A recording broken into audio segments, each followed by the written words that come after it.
ठीक है, अखिलेश कटियार भी हमारे साथ जुड़ गए, समाजवादी पार्टी के प्रवक्ता। अखिलेश जी, रमेश का आपने भी बयान सुना होगा, किस तरह से उन्होंने सांसदों की तुलना, जो प्रतिनिधिमंडल विदेश के दौरे पर गया है, जो आतंकवादी घटना हुई थी पहलगाम में, और उसके बाद जो भारत की तरफ से जवाबी कार्रवाई हुई, उसके बारे में तमाम प्रतिनिधिमंडल के सांसद अलग अलग देशों में जाकर भारत का पक्ष रख रहे हैं। अब इसको लेकर जयराम रमेश का कहना है कि इस प्रतिनिधिमंडल की विदेश दौरे से भारत को क्या हासिल हो रहा है, और इसी दौरान उन्होंने एक तुलना भी कर डाली कि जो सांसद हैं प्रतिनिधिमंडल की वो भी खुले में घूम रहे हैं, जिन्होंने पाकिस्तान पहलगाम में आतंकी हमला किया था वो भी खुलेआम घूम रहे हैं।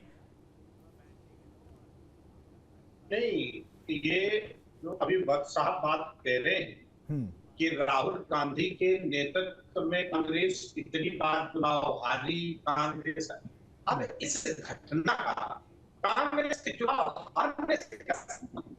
सफलता असफलता पे सवाल नजर क्यों डाल दे भाई? वो कांग्रेस का मामला है। आप देश का मामला देखने के लिए बिठाए, वो देश का मामला देखो। जो जिम्मेदारी है जनता को जवाब देने की, उस पर जवाब दो। जिन मुद्दों पे आपको देश को सुरक्षित रखना है, जहां पे देश की रणनीति सही बनानी है, कूटनीति सही बनानी है, विदेश नीति सही बनानी है, वो आपसे काम नहीं होता है। उसके एवज में आप कांग्रेस की हार जीत पर सवाल कर रहे हो। ये कैसी बात है?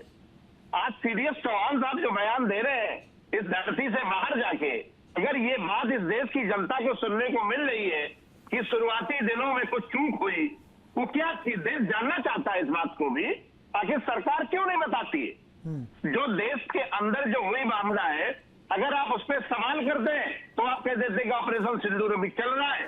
लेकिन ये बात जब बाहर की तरह से कहीं कहीं से इस देश की जनता को जानकारी मिलती है, तो निश्चित तौर पे ये सवाल तो उठता है ना, ताकि सरकार खुद क्यों नहीं बताती ये सब बातें? इस सेना पे सवाल अपोजिशन ने नहीं उठाए कभी। सेना पे सवाल, सेना का मनोबल, सेना के अधिकारियों के खिलाफ ट्रोलिंग, उन्हें इंसल्ट करना, आतंकवादियों की बहन बताना, सेना को प्रधानमंत्री के पैर के नतमस्तक बताना, क्या ये अपोजिशन ने बताई है? आप बताइए, क्या ये अपोजिशन का है? अपोजिशन के किस नेता ने कहा कि कर्नल सोफिया आतंकवादी की बहन है? किस नेता ने कहा अपोजिशन की पैर के जो घुटनों में बैठी है, पैर के बराबर बैठी है सेना के एक सिपाही? तो ये तो कम से कम आप आरोप मत लगाएं। नहीं, जयराम रमेश की तरफ से जो बयान आया वो सही बयान है। ये बताइए, इन बयानों पे आपकी क्या राय है? इन बयानों पे चर्चा करिए पहले। इन सब बयानों को जो देश की अखंडता पे सवाल उठाते हो, उन सभी बयानों का मैं पूरी तरह से खंडन करता हूं। आप इस बयान पे बोलिएगा, इसमें बीजेपी ने क्या किया है? बीजेपी आलोक जी भी जुड़ेंगे, उनसे भी सवाल करेंगे। की बात पे आप सवाल करने लगेंगे। आलोक जी जुड़ेंगे, उनसे भी सवाल करेंगे। जब ये बयान सामने आया था, आलोक जी से भी सवाल किया था मैंने, बीजेपी से भी सवाल किया था। ये चाहता हूं कि कोई एक बड़ा डिप्टी चीफ मिनिस्टर कह देता है कि सेना प्रधानमंत्री के पैरों में नतमस्तक है, उसमें सो कम होगा। कर्नल सोफिया आतंकवादी की बहन है, उसमें सो कम होगा।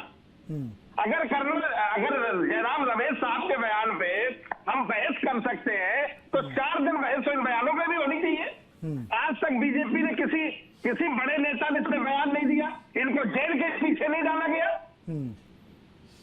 तो ये गलत बात नहीं है क्या? इस बात को आप नहीं मानते गलत है ये? लेकिन विपक्ष की क्या भूमिका होनी चाहिए अगर देश की सुरक्षा पर कोई सवाल खड़े करता है, तो विपक्ष की भूमिका क्या होनी चाहिए? इस तरह ये जो तुलना जयराम रमेश की तरफ से की गई है वो छोड़ दीजिए, वो अभी आलोक जी जुड़ेंगे, उन पर हम उस पर सवाल करेंगे। लेकिन जो आज जयराम रमेश की तरफ से बयान आया है, एक इंटरव्यू में उन्होंने जो बयान दिया है, उस बयान को किस तरह से देखते हैं? जायज बयान है वो? तुलना करना सही है? नहीं, मैं आपसे ये समझना चाहता हूं कि जो सीडीएस साहब का बयान है, जो उन्हें इस देश से बाहर जो बयान उन्होंने दिया और शुरुआत की घटनाओं पे उन्होंने कहा, ये जानकारी इस देश की जनता को विदेशी धरती से मिलनी चाहिए या भारत की सरकार को बताना चाहिए ना? ये बात इस देश की जनता को जो जानकारी मिल रही है, ये कहां से मिलनी चाहिए थी?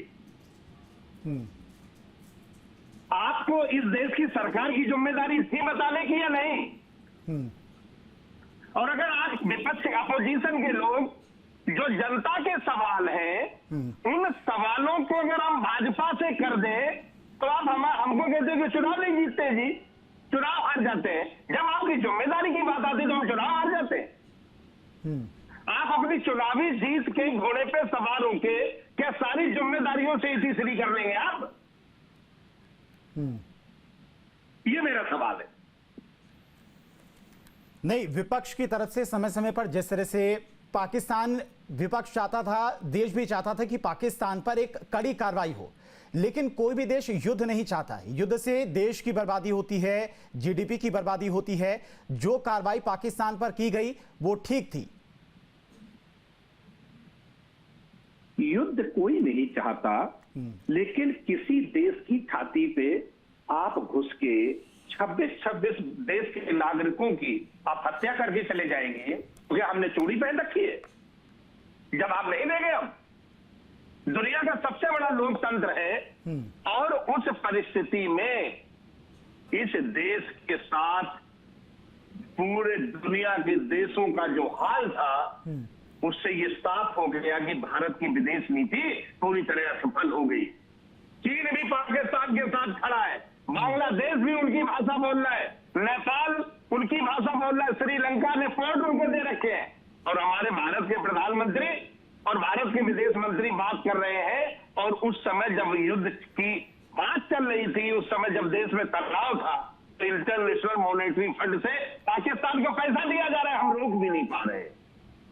हम जिन मुद्दों का अंतरराष्ट्रीयकरण करने से रोकते रहे, उन मुद्दों पे अमेरिका के राष्ट्रपति आके सीज फायर का ऐलान करते हैं और हमारे किसी नेता का एक जुबान नहीं निकलती। क्या ये अपमान नहीं है देश का? मैं सिर्फ एक बात कहना चाहता हूं, वक्ता भी बताएं कि ऑपरेशन सिंदूर के नाम पे जो अपनी फौजी ड्रेस में फोटो छाप के और हर petrol pump, railway station, railway के टिकट चारों तरफ लगा रहे हैं, तो जो जवान सेना के शहीद हुए हैं आप उनकी फोटो लगाते तो उनका सम्मान बढ़ता। शहीद जवानों का अपमान नहीं कर रहे हैं। देखिए अखिलेश जी, जो पहले प्रधानमंत्री हैं जिन्होंने 2014 से होली और दिवाली सिर्फ और सिर्फ जवानों के साथ बिताया है। मैं आपसे जो सवाल पूछ रहा हूँ सिर्फ उसके जवाब ड्रेस पहन के फोटो क्यों खींच रहे हैं? आर्मी की ड्रेस पहन के जो फौजियों का, जो हमारी देश के फौजियों का जो त्याग है, जो बलिदान है, जो उन्होंने जीवन दिया, उनकी जगह आप अपनी फोटो लगा के क्यों घूम रहे हो? आप एक